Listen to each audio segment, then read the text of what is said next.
অর্থ পাচার ও সন্দেহজনক লেনদেনের অভিযোগে Bangladesh financial intelligence unit BFIU সাবেক মন্ত্রী এমপি প্রভাবশালী ব্যবসায়ী সহ বিশিষ্ট ব্যক্তিদের ৩৫০টিরও বেশি ব্যাংক অ্যাকাউন্ট জব্দ করেছে। গত ৮ আগস্ট অন্তর্বর্তীকালীন সরকার ক্ষমতা গ্রহণের পর এই কার্যক্রম শুরু হয়। জব্দ করা এই অ্যাকাউন্টগুলোতে ইতোমধ্যেই ১৫,০০০ কোটি টাকার সন্ধান পাওয়া গেছে, যা উদ্ধারে আইনি প্রক্রিয়া শুরু করেছে সরকার। দুর্নীতি দমন কমিশন, শুল্ক গোয়েন্দা ও তদন্ত বিভাগ এবং বিএফআইইউ এর নির্দেশে এই পদক্ষেপ নেওয়া হয়েছে।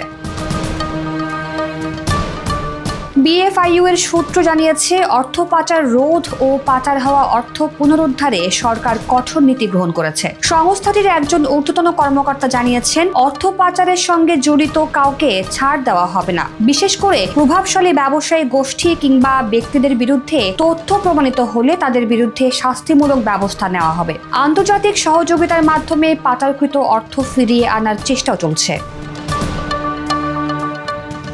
বিএফআইইউ এর সাবেক প্রধান আবু হেনা মোহাম্মদ রাজি হাসান বলেন, বিদেশে পাচারকৃত অর্থ উদ্ধার একটি জটিল এবং দীর্ঘমেয়াদী প্রক্রিয়া। তবে সরকার থেকে সরকার চুক্তি এটি সহজ করতে পারে। যদি বাংলাদেশ আন্তর্জাতিক আদালতে প্রমাণ করতে পারে যে অর্থ অবৈধভাবে অর্জিত হয়েছে, তাহলে তা পুনরুদ্ধার করা সম্ভব। তদন্ত চলাকালে বিএফআইইউ সন্দেহজনক অ্যাকাউন্ট সর্বোচ্চ ৭ মাস স্থগিত রাখতে পারে। তবে মামলা হলে আদালত এই স্থগিতাদেশের মেয়াদ অনির্দিষ্টকালের জন্য বাড়িয়ে দিতে পারে।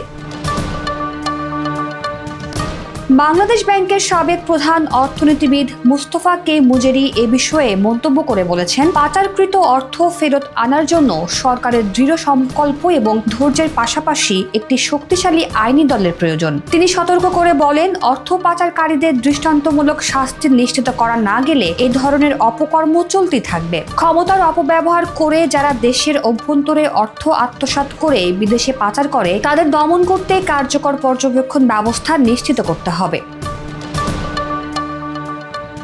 সূত্র জানিয়েছে, বিচার শেষ না হওয়া পর্যন্ত জব্দ করা অ্যাকাউন্টগুলো মালিকদের নামে থাকলেও অভিযুক্তদের অপরাধ প্রমাণ হলে এই তহবিল ক্ষতিগ্রস্তদের ক্ষতিপূরণে ব্যবহার করা যেতে পারে। বিএফআইইউ বর্তমানে সিআইডি, দুর্নীতি দমন কমিশন এবং কর গোয়েন্দাদের সঙ্গে মিলে প্রমাণ সংগ্রহ ও মামলা পরিচালনায় কাজ করছে। এই পদক্ষেপটি অর্থ পাচার মোকাবিলা এবং চুরি হওয়া সম্পদ পুনরুদ্ধারে দৃষ্টান্ত স্থাপন করবে বলে আশা করা হচ্ছে।